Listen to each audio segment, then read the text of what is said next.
Hello, good morning. So today we are going to start new lesson of Maths 1 Mathematical Logic. ठीक है ना. Last lecture में हमने application of derivative तक complete किया था यानी मैथ्स 2 के हमारे 2 लेसन हो गए हैं. ठीक है ना. Differentiation and application of derivative. अभी मैथ्स 1 का हमारा फर्स्ट लेसन स्टार्ट करना है, मैथमेटिकल लॉजिक. ठीक है. ये सबसे आसान चैप्टर है. अभी जनरल लॉजिक क्या होता है? जनरल लॉजिक का मीनिंग क्या है? Logic is a science of reasoning which is based on statement. ठीक है ना. लॉजिक क्या होता है? साइंस ऑफ रीजनिंग होता है which is based on statement. अभी एक्चुअली स्टेटमेंट क्या होता है? Statement is an assertive sentence which is either true or false but not both. Statement is an assertive sentence. Assertive or declarative? Assertive or declarative sentence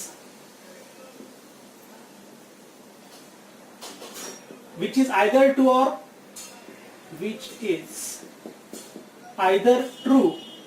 or false but not both.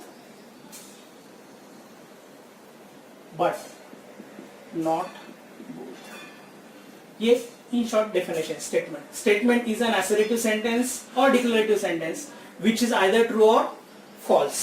यानी suppose एक statement ले लेंगे, earth revolves around the sun. Earth revolves around the sun. Correct. It is a statement और ये आपको पता है it is a true statement. Correct ना. तो statement, truth values of statements are denoted by capital T and capital F. Truth value of true is denoted by capital T and truth and false value is denoted by capital F. तो these are the truth values of a statement. ठीक है ना. So second example ले लेंगे. 2 + 3 = 5. It is a statement. It is true statement रहेगा. We know that x² is always greater than equals to 0 for all x belongs to real number. ठीक है ना. ये सब स्टेटमेंट है. 4 x + 3 = 8. अब इसमें x + 3 = 8 उन्होंने x की कंडीशन मेंशन नहीं किया. सो it is not a statement. ये ओपन सेंटेंस है. ये ट्रू भी हो सकता है, फॉल्स भी हो सकता है. Depends the value of x. x मैंने सपोज यहाँ 5 डाल देंगे तो 5 + 3 8 आने वाला है, ट्रू आने वाला है. और x की यानी 5 की अलग वैल्यू डाल देंगे, 5 के अलावा दूसरी वैल्यू डाल देंगे तो ये फॉल्स स्टेटमेंट आएगा. तो it is known as open sentence. Open sentence. ये ट्रू भी हो सकता है, फॉल्स भी हो सकता है. ठीक है. तो आपको स्टेटमेंट याद रखना है is only an assertive sentence which is either true और फॉल्स बट नॉट बोथ. ठीक है. अभी आपको पता है इंग्लिश ग्रामर में 4 टाइप्स के सेंटेंस होते हैं. बराबर है ना. पहला होता है assertive. बराबर है. उसके बाद आता है एक्सक्लेमेटरी. ठीक है. उसके बाद आता है ऑर्डर. बराबर है. और लास्ट आता है क्वेश्चन टाइप क्वेश्चन यानी इंटरोगेटिव आता है. Interrogative sentence. ऐसे 4 टाइप के सेंटेंस है. असरेटिव, एक्सक्लेमेटरी, ठीक है ना, ऑर्डर और इंपेरेटिव होता है एंड इंटरोगेटिव होता है और क्वेश्चन टाइप सेंटेंस होता है. तो क्या होता है? Statement only an assertive sentence होता है व्हिच इज आइदर ट्रू और फॉल्स बट नॉट बोथ.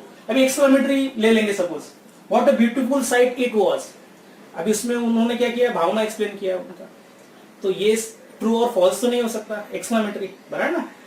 तो ये तो क्या हुआ? Exclamatory sentence. What a beautiful sight it was. इसमें कुछ ट्रू और फॉल्स तो नहीं कर सकते. बराबर ना. Order statement. Shut the door. इसमें थोड़ी कुछ ट्रू और फॉल्स आने वाला है. ठीक है. What is your roll number. अभी एक क्वेश्चन है. बराबर ना. इसमें थोड़ी ट्रू और फॉल्स रहेगा. तो ट्रू और फॉल्स किसमें आने वाला है? Only assertive. बट वो डिक्लेरेटिव होना चाहिए. बराबर ना. Assertive sentence. Earth revolves around the sun. ये स्टेटमेंट है. बराबर. इट्स ट्रूथ वैल्यू क्या रहेगी? ट्रू रहेगी. ठीक है. 2 + 3 = 5. ये भी स्टेटमेंट है. ट्रूथ वैल्यू क्या रहेगी? ट्रू रहेगी. x² is greater than equals to 0 for all x belongs to real number. So it is also true for all x belongs to real number. ये भी ट्रू है. लेकिन ऐसा दिया है suppose Mumbai is the capital of India रहेगा. It is a statement but it is false statement. ठीक है ना. Mumbai is capital of India. It is a statement but it is false statement रहेगा.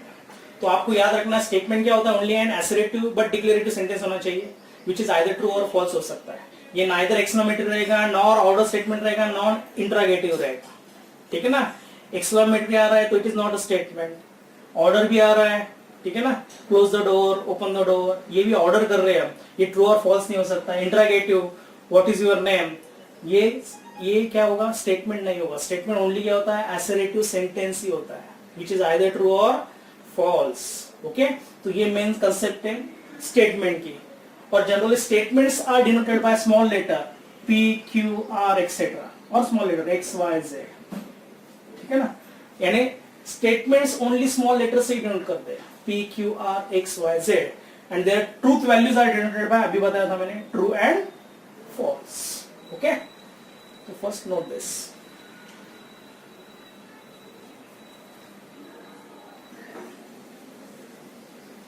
ठीक है, स्टेटमेंट के और कुछ एग्जांपल ले लेंगे। आपको आइडेंटिफाई करना होगा whether given sentences are statement or not. If so, then write the truth values. Okay? अभी कुछ एलियन सम लिए मैंने एग्जांपल्स। अभी फर्स्ट दिया है शट द डोर। अभी शट द डोर में ये ऑर्डर सेंटेंस है, तो it is not a statement, तो इसका ट्रूथ और फॉल्स वैल्यू रहेगा ही नहीं। Okay, what is your name, ये भी क्वेश्चन पूछा है, ये ट्रू और फॉल्स तो नहीं हो सकता, कह नहीं सकते, सो it is not a statement. Okay, it is red in colour, लेकिन व्हाट, बराबर ना, तो इसमें हमने क्या दिया है, नाउन डिक्लेयर किया नहीं उन्होंने, it is red in colour, so it is not a statement. x + 2 = 9, ये ओपन सेंटेंस है, ये ट्रू भी हो सकता है, अभी बताया मैंने, फॉल्स भी हो सकता है, दी वैल्यूज ऑफ x पे डिपेंड रहेगा। x 7 रहेगा तो 7 + 2 9 आएगा, ट्रू आएगा, अदर देन 7 रहेगा तो ये फॉल्स आने वाला है, so it is open sentence रहेगा, open sentence. Okay, every quadratic equation has 2 real roots. अभी ये तो क्या है, स्टेटमेंट तो है ही, लेकिन ये फॉल्स स्टेटमेंट है, यानी सभी क्वाड्रेटिक इक्वेशन के रूट्स थोड़ी रियल होते हैं, बराबर ना, कॉम्प्लेक्स भी आते हैं, बराबर ना, कॉम्प्लेक्स रूट भी हो सकते हैं। तो हम ये स्टेटमेंट क्या करेंगे, it is a statement and but it is false statement. Okay, उसके बाद ये व्हाट अ ब्यूटीफुल ड्राइंग। अभी ये क्या किया, एक्सक्लेमेटरी है, तो it is not a statement. Do you like mathematics, ठीक है, ये भी क्या है, WH टाइप क्वेश्चन, सॉरी ये वर्बल टाइप क्वेश्चन है, so it is not a statement. और real numbers are whole number, सभी रियल नंबर क्या होते हैं, होल नंबर होते हैं, it is a statement but it is false statement. उल्टा हो सकता है, we can say that every whole number, we can say that they are real numbers, लेकिन उल्टा नहीं हो सकता, all real numbers are not whole number, so it is a statement but it is false statement. 0 is a complex number, it is a statement. Okay, और ये true ही रहेगा, 0 हम 0 + 0 फॉर्म में लिख सकते हैं, बराबर, एक्चुअली होल नंबर है, बराबर है, ठीक है ना, 0 = 0 + 0, सो इट इज अ स्टेटमेंट। उसके बाद 5 + 4 = 30। अब ये स्टेटमेंट है, लेकिन ये क्या रहेगा, फॉल्स स्टेटमेंट रहेगा। ओके, तो ये कुछ एग्जांपल्स है, नाउ नोट दिस।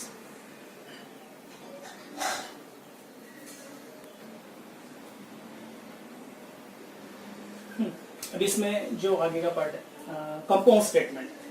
अभी suppose 2 simple statements suppose are connected by 5 logical connective. अब इसमें 5 लॉजिकल कनेक्टिव होता है, and, or, not, if, then, and if and only if, and if 2 simple statements are connected by 5 logical connective, and, or, not, if, then, if and only if, then that statement pattern is known as compound statement pattern. इसको compound statement बोलेंगे, composition of 2 statement। लेकिन इसमें connective कौन से रहेंगे, and, or, not, if, then, and if and only if, ठीक है ना। तो इसका जनरल डेफिनेशन है कंपाउंड स्टेटमेंट का। ओके, तो if 2 simple or more than 2 simple statement connected by and, or, not, if, then, and if and only if connective, then that statement pattern is known as compound statement pattern। Okay, ये आपको याद रखना है, ये general definition है, ठीक है। उसमें जो फर्स्ट आता है एंड कनेक्टिव ले लेंगे, इसमें फर्स्ट आता है and connective. If 2 simple statement connected by and connective, then that statement, compound statement is known as conjunction. उसका लॉजिकल नेम क्या है? Conjunction. Conjunction statement pattern. If two simple statement connected by and connective, then that statement pattern is known as conjunction statement pattern. ठीक है? और suppose हम assume करेंगे let P and Q be two statement, suppose two statement. ठीक है? Then P and Q ये symbolic form है इसका. P and Q and यानी उल्टा V. ठीक है? P and ये सिंबॉलिक फॉर्म है. ओके, इसको क्या बोलेंगे? कंजंक्शन स्टेटमेंट पैटर्न बोलेंगे. अभी इसमें क्या होता है? अभी दो स्टेटमेंट रहेंगे तो उसकी चार पॉसिबिलिटी हो सकती है. एक तो दोनों ट्रू हो सकते हैं. पहला स्टेटमेंट ट्रू हो सकता है, सेकंड फॉल्स हो सकता है. पहला फॉल्स, सेकंड ट्रू हो सकता है. नहीं तो दोनों क्या हो सकते हैं? फॉल्स हो सकते हैं. तो इसके पॉसिबिलिटी कितनी है? चार पॉसिबिलिटी है. True true, true false, false true और फॉल्स फॉल्स. तो ये चार पॉसिबिलिटी है. ठीक है? तो नंबर ऑफ पॉसिबिलिटी का एक जनरल फॉर्मूला है नंबर ऑफ स्टेटमेंट. अभी स्टेटमेंट 2n ये जनरल फॉर्मूला है नंबर ऑफ पॉसिबिलिटी का. यानी सपोज दो स्टेटमेंट रहेंगे तो 2 यानी 4 पॉसिबिलिटी है. देखो मैंने लिखा है true true, true false, false true, false false रहेगा. 3 स्टेटमेंट रहेंगे तो 2 यानी 8 पॉसिबिलिटी हो जाती है. अभी तो आगे देखना है हमको. ऐसे P, Q और R रहेगा, इसके 8 पॉसिबिलिटी होते हैं. ठीक है ना? वो लिखने का भी तरीका होता है ऐसा. P, Q एंड R के लिए क्या होता है? 4 ट्रू 4 फॉल्स लिखने पड़ते हैं. एक पैटर्न है. फिर अल्टरनेट लिखना पड़ता है. 2 ट्रू 2 फॉल्स, 2 ट्रू 2 फॉल्स, फिर alternate true false true false. ठीक है? तो फिलहाल तो इतना याद रखो. नंबर ऑफ पॉसिबिलिटी का जनरल फॉर्मूला है 2n. n यानी नंबर ऑफ स्टेटमेंट. दो स्टेटमेंट रहेगा तो 2 4 पॉसिबिलिटी आएगी. ये जो मैंने लिखा है इसमें 2 स्टेटमेंट है. 3 स्टेटमेंट रहेंगे तो 2 यानी 8 पॉसिबिलिटी रहेंगे. ठीक है ना? जब हम ट्रूथ टेबल कंस्ट्रक्ट करेंगे तब ये इसका भी एग्जांपल लेंगे. ठीक है? फिलहाल तो याद रखो. अभी देखो दो स्टेटमेंट दिया है P एंड Q. दो स्टेटमेंट रहेगा तो उसमें 4 पॉसिबिलिटी है. तो दोनों ट्रू हो सकते हैं. पहला ट्रू सेकंड फॉल्स, पहला फॉल्स सेकंड ट्रू रहेगा, नहीं तो दोनों फॉल्स रहेगा. और इसका एक लिखने का एक तरीका है. इसमें क्या करना पड़ता है? पहले 2 ट्रू लिखना पड़ता है, 2 फॉल्स. फिर सेकंड कॉलम में अल्टरनेट लिखना पड़ता है, ट्रू फॉल्स, ट्रू फॉल्स. ठीक है? लेकिन ये स्टैंडर्ड नोटेशन आप इसी तरह से लिखो.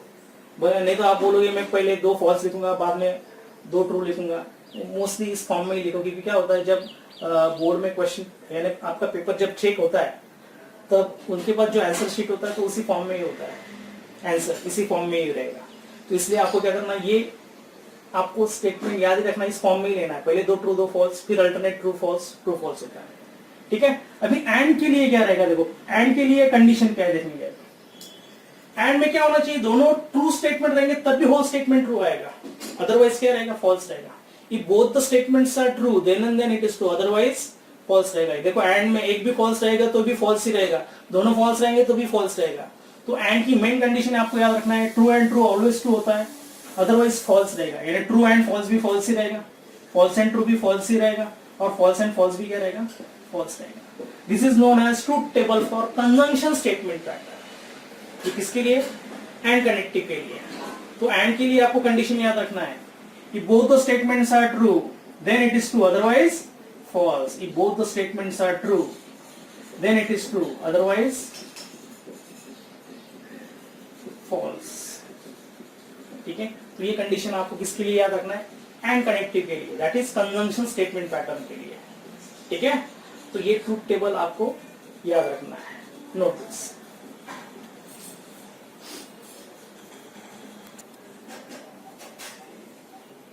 उसके बाद सेकंड जो टाइप है कंपाउंड स्टेटमेंट में, और सेकंड कनेक्टिव जो है और कनेक्टिव है.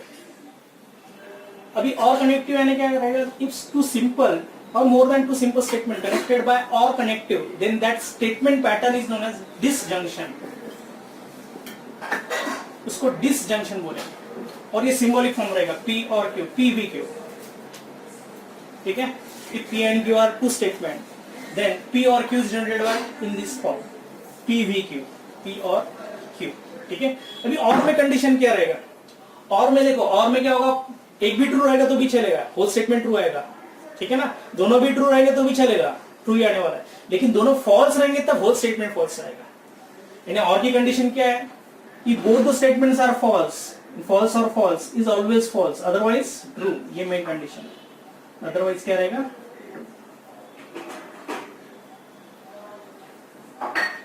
ठीक है।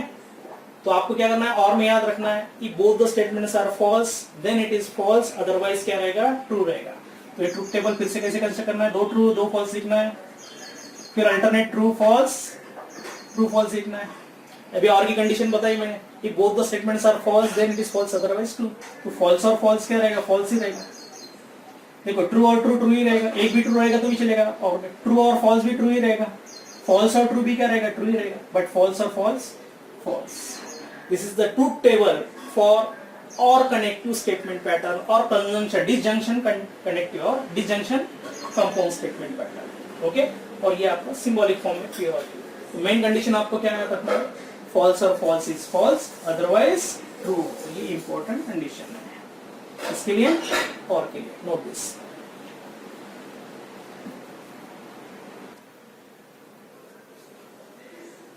ठीक है, उसके बाद थर्ड कौन सा कनेक्टिव, नॉट कनेक्टिव। अभी नॉट में नॉट का लॉजिकल नेम है निगेशन, बराबर है, उसका लॉजिकल नेम है निगेशन। निगेशन यानी आपको अपोजिट लेना है। निगेशन का सिंबल इस होता है, हॉरिजॉन्टल एस होता है, यानी negation of true is false और negation of false it is true. ये निगेशन का सिंबल है, ठीक है, यानी P रहेगा एंड निगेशन P। यानी आपको क्या करना है, सिर्फ अपोजिट, उसका अपोजिट स्टेटमेंट बनाना है। ट्रू का निगेशन क्या रहेगा, फॉल्स, और फॉल्स का निगेशन ट्रू रहेगा। तो if simple statement is connective and connective, so not connective, that statement pattern is known as negation. यानी आपको निगेटिव स्टेटमेंट बनाना है। ट्रू स्टेटमेंट रहेगा तो उसको फॉल्स बनाना है, फॉल्स रहेगा तो क्या बनाना है, आपको उसको ट्रू बनाना है, और उसका एक सिंबॉलिक फॉर्म है हॉरिजॉन्टल एस, निगेशन, ठीक है ना। तो P and negation P, sorry P और ये निगेशन P का कॉलम दिया है मैंने। तो P ट्रू रहेगा तो उसका निगेशन ऑफ ट्रू क्या रहेगा, फॉल्स, फॉल्स रहेगा तो निगेशन ऑफ फॉल्स क्या रहेगा, ट्रू रहेगा। तो ये आपको नोट करना है, that is third connective, not, okay, note this.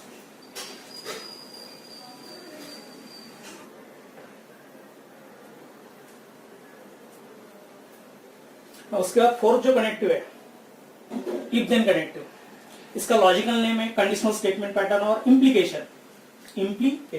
If two simple statement connected by if then connective, then that statement pattern is known as conditional statement pattern or implication, और ये symbolic form है।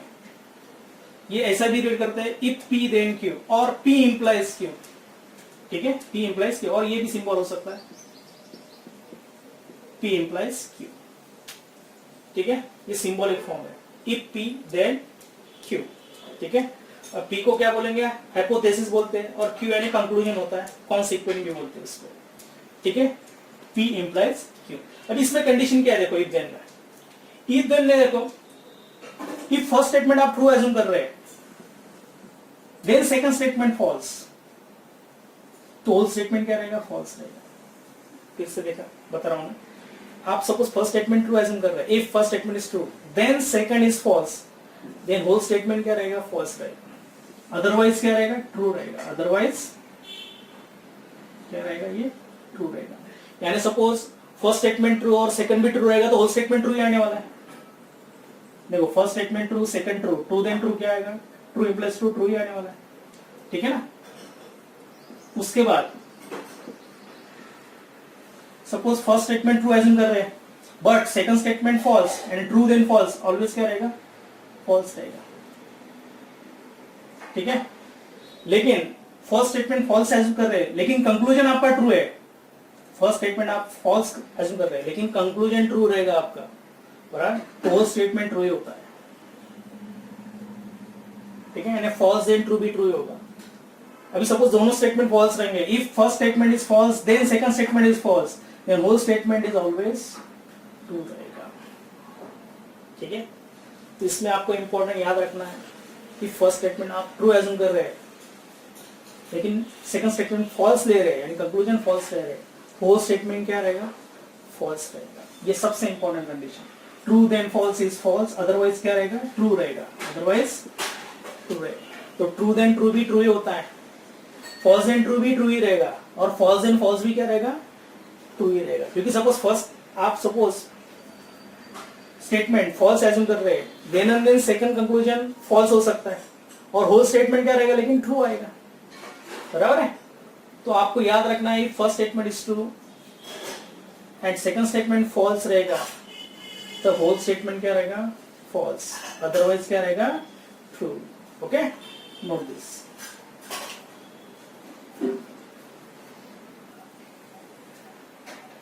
ठीक है, if then connective में आपको एक याद रखना है, देखो P implies Q is not equal to Q implies P, यानी P implies Q में और Q implies P ये इक्वल नहीं होगा। क्योंकि देखो हमने अभी ट्रूथ टेबल कंस्ट्रक्ट किया था, उसमें क्या देखा था, true then false is always क्या होता है, फॉल्स होता है। लेकिन ऑर्डर चेंज कर देंगे तो फॉल्स देन ट्रू क्या होता है, ट्रू होता है। देयरफॉर इफ देन जो भी स्टेटमेंट पैटर्न है, that is conditional statement pattern is not commutative। commutative का मीनिंग क्या है, P implies Q is not equals to Q implies P। देखो P implies Q में आप ट्रेबल कंस्ट्रक्ट करेंगे, सपोज P Q, और ये P implies Q का है, और सपोज Q implies P दिया है, सपोज दोनों एक साथ करेंगे, चलो table true true false false, true false true false. अभी इफ देन की कंडीशन क्या है, याद रखना है, true then false is false, otherwise true रहेगा। तो ट्रू देन ट्रू ट्रू ही रहेगा, ट्रू देन फॉल्स फॉल्स रहेगा, लेकिन फॉल्स देन ट्रू ट्रू ही रहेगा, लेकिन फॉल्स देन फॉल्स भी ट्रू ही रहेगा। ये P implies Q है, बराबर। अभी Q implies P यानी आपको पहले सेकंड कॉलम रीड करना है, बाद में P रीड करना है। तो इसलिए इफ देन कनेक्टिव में आपको याद रखना है, order very very important. It is not commutative, ये कम्यूटेटिव नहीं होता है, इसलिए आपको ऑर्डर इंपॉर्टेंट है इसमें। अभी Q पहले रीड करना पड़ेगा, बाद में P रीड करना पड़ेगा, यानी ट्रू देन ट्रू ट्रू रहेगा, फॉल्स देन ट्रू क्या रहेगा, ट्रू रहेगा, बट ट्रू देन फॉल्स क्या रहेगा, false, and false then false true रहेगा। इसीलिए P implies Q is not equals to क्या रहेगा, Q implies P रहेगा। देखो एंड कनेक्टिव में कैसा ही रीड करो, कुछ फर्क नहीं गिरेगा। देखो एंड में भी P and Q is same as Q and P होगा, क्योंकि एंड की कंडीशन क्या है, both the statements are true then it is true, otherwise क्या रहेगा, फॉल्स रहेगा। तो ट्रू एंड ट्रू ट्रू ही रहने वाला है, ऑर्डर भी चेंज कर देंगे। वैसे ही और के और also possesses cumulative law, P और Q is same as Q और P, क्योंकि देखो और की कंडीशन क्या है, both statements are false then it is false, otherwise क्या रहेगा, ट्रू रहेगा। ठीक है ना। तो देखो और बराबर है, उसके बाद and connective possesses cumulative law और कम्यूटेटिव लॉ, बट और कम्यूटेटिव लॉ। तो P implies Q is not equals to Q implies P। okay, note this।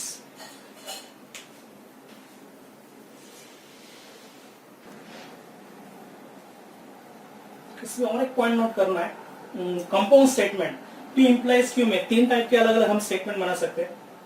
पहला जो आता है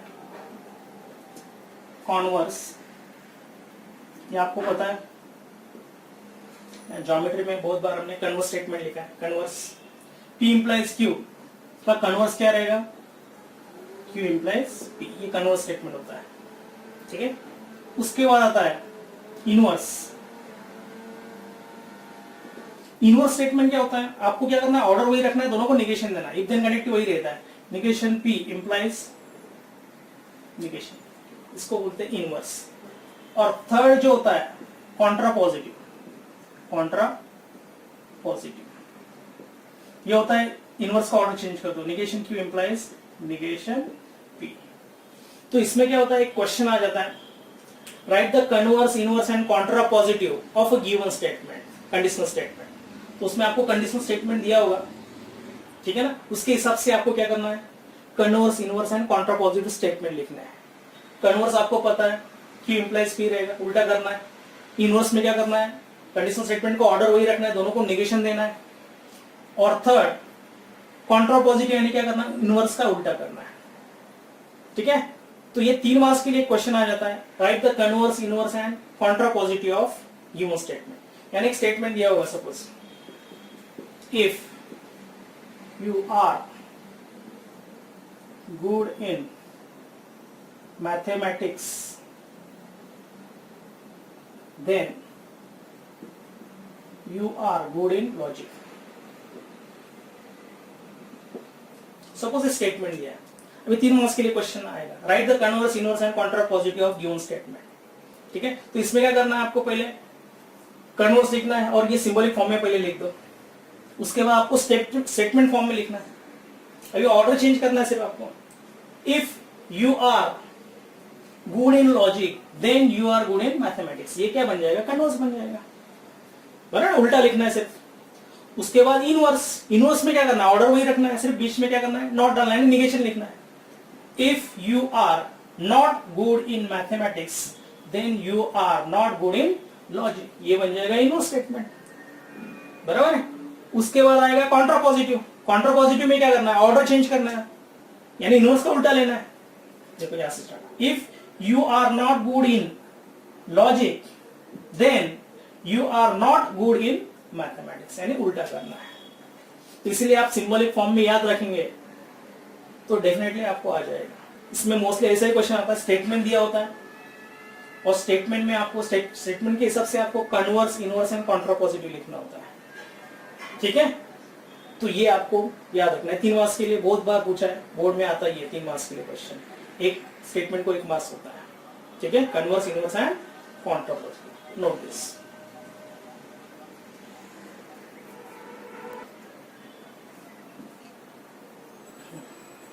अभी देखो और एक कुछ स्टेटमेंट आपको याद रखना है. कंडीशनल स्टेटमेंट के बारे में बोल रहा हूं मैं.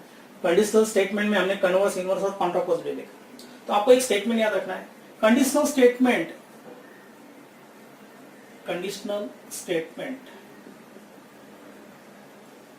is always equivalent to its contrapositive. Its contrapositive. यानी P implies Q is always equals to equivalent to its contrapositive, यानी negation Q implies negation. ये स्टेटमेंट आपको याद रखना है, स्टार करना है.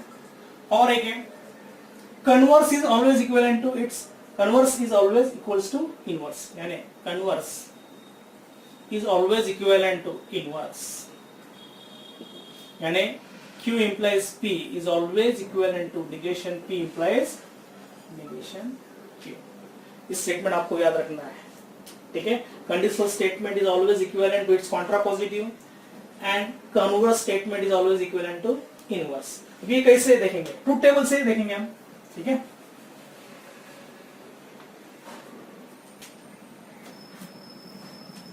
P, ठीक है, उसके बाद Q. Okay, P implies Q. ठीक है, पहला देखेंगे. चलो, negation Q implies negation P को इक्विवेलेंट दिखाना है, तो पहले मैं निगेशन Q फिर निगेशन P कॉलम देता हूं, लास्ट में negation Q implies negation P लिख रहा हूं. ओके, दो ट्रू दो false, true false true false alternate लिखना है. ठीक है, अभी इंप्लीकेशन की कंडीशन क्या है, कि first statement true, second false, then it is false. बराबर, इफ देन की first statement true, second false, then it is false, otherwise true रहेगा. तो ट्रू देन ट्रू, ट्रू ही रहेगा. ट्रू देन फॉल्स, फॉल्स रहेगा. फॉल्स देन ट्रू, ट्रू ही रहेगा. False then false भी क्या रहेगा, ट्रू रहेगा. अभी निगेशन Q यानी क्या रहेगा, Q का जो कॉलम है, सेकंड कॉलम, उसके सब अपोजिट क्या करने, वैल्यूज देने. यानी ट्रू फॉल्स दिया है तो हम फॉल्स ट्रू लिख देंगे. फॉल्स ट्रू है ना. ट्रू का निगेशन फॉल्स रहेगा, फॉल्स का निगेशन ट्रू रहेगा, ट्रू का निगेशन फॉल्स, फॉल्स का निगेशन ट्रू आएगा. निगेशन ऑफ P का जो फर्स्ट कॉलम है उसके अपोजिट वैल्यूज लेने हैं. ट्रू फॉल्स, तो हम फॉल्स ट्रू लिखेंगे. बराबर है. अभी क्या करना है आपको, फिर से इंप्लीकेशन है, यानी इफ देन है. Negation Q implies negation P. Negation Q यानी कॉलम जो है आपका 4, उसके बाद फिफ्थ रीड करना है आपको. 1 2 3 4 5, यानी 4 इंप्लाइज 5 है ना ये. तो आपको पहले 4 रीड करना है, बाद में 5 रीड करना है, बिकॉज इंप्लीकेशन और कंडीशनल स्टेटमेंट और if then is not commutative, इसलिए आपको ऑर्डर इंपॉर्टेंट इसमें. तो 4 के बाद ही 5 रीड करना पड़ेगा. बराबर. तो फॉल्स देन फॉल्स क्या रहेगा, ट्रू. ट्रू देन फॉल्स रहेगा. फॉल्स देन ट्रू ही रहेगा. ट्रू देन ट्रू रहेगा. Observe column number 3 and column number ये 6, देखो ये 3 यानी कंडीशनल स्टेटमेंट है. बराबर है। और 6 यानी क्या कॉन्ट्रा पॉजिटिव है। देखो ट्रूथ वैल्यू सेम आ रही है इसकी, ट्रू फॉल्स ट्रू ट्रू, यहाँ भी क्या आ रहा है true false true true, same आ रहा है ना, तो आइडेंटिकल आ रहे हैं दोनों कॉलम। इसका मीनिंग क्या है, column number 3 is equal to column number क्या आ रहा है 6 आ रहा है। That is conditional statement is always equivalent to its contrapositive, that is negation Q implies negation P, ठीक है ना। वैसे हम ये प्रूव कर सकते हैं, converse is equivalent to inverse, पहले इतना नोट करो।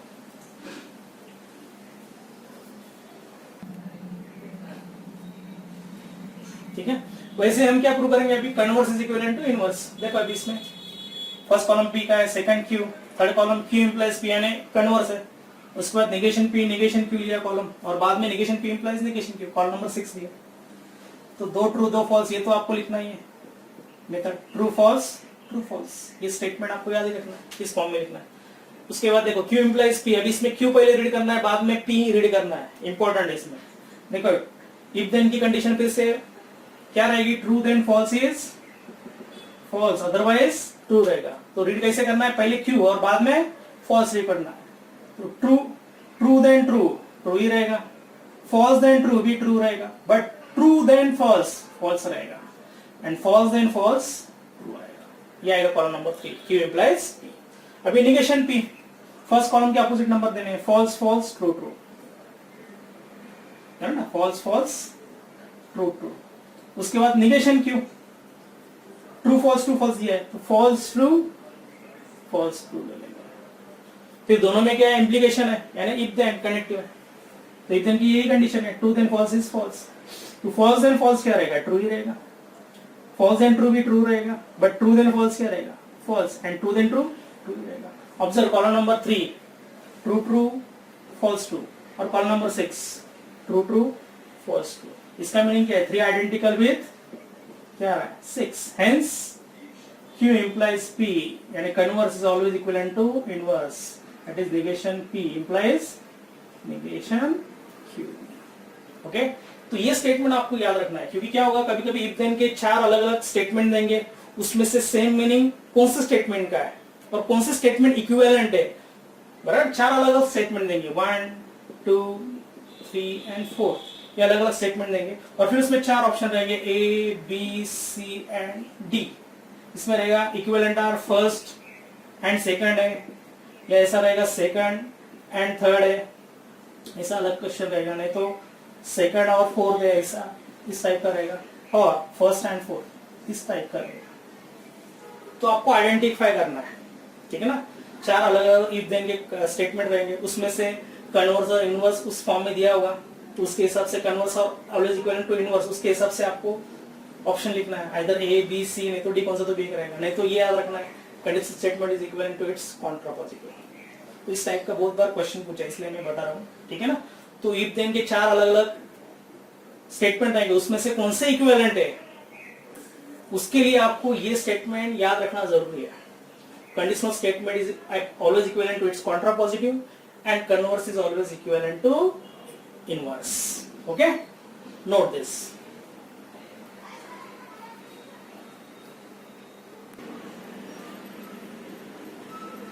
ओके, फिर तो मोस्टली अभी इसके आगे जो है, मोस्टली 70 to 80% चैप्टर जो है इस कंडीशन पे डिपेंड है मोस्टली। यानी इसमें क्वेश्चन आता है कंस्ट्रक्ट द ट्रूथ टेबल, ठीक है ना, और right the negation of etcetera. तो हमको क्या करना है, ये 5 जो कनेक्टिव है उसके सिर्फ कंडीशन आपको याद रखना है, ठीक है ना, और उसके हिसाब से आपको ट्रूथ टेबल बनाना है। तो नेक्स्ट लेक्चर में हम क्या करेंगे, पहले तो एक चार्ट बनाएंगे जिसमें सब पांचों के पांचों कंडीशन रहेगी, बराबर है, यानी 5 कनेक्टिव रहेंगे, उसकी कंडीशन और ट्रूथ वैल्यू ये हम एक ही टेबल में मेंशन करेंगे, यानी आपको एग्जाम में याद रखना आसान रहेगा, बराबर ना। वो कंस्ट्रक्ट करेंगे, फिर उसके बाद हम क्या करेंगे, ट्रूथ टेबल कंस्ट्रक्ट करेंगे which is based on this 5 condition, ठीक है। और यहाँ तक तो आपको समझा ही होगा, ओके। और आप एक बार और रिवाइज कर दे जाओ, ये और एक बार रिवाइज करो, 1-2 बार आप देखते जाओ, ठीक है ना। वीडियो कंडीशन कैसे लिया है मैंने, इसमें सिर्फ आपको इफ देन की कंडीशन थोड़ी अलग है, ठीक है ना, वो याद रखनी पड़ेगी, बाकी तो इजी है। एंड की और की याद रखना इजी है, इवन इफ एंड ओनली, हाँ एक और एक कंडीशन अपना रह गया इसमें, ठीक है ना, वो पहले कवर कर लेंगे मेरे ख्याल से, इफ एंड ओनली इफ का, ठीक है ना, वो नेक्स्ट लेक्चर में कवर कर लेंगे। तो आपको यहाँ तक सब कंडीशन याद रखना है। अपना एक ही कंडीशन बचा है, इफ एंड ओनली इफ का, ठीक है ना, वो हम नेक्स्ट लेक्चर में कवर कर लेंगे। Still then okay, goodbye, have a nice day.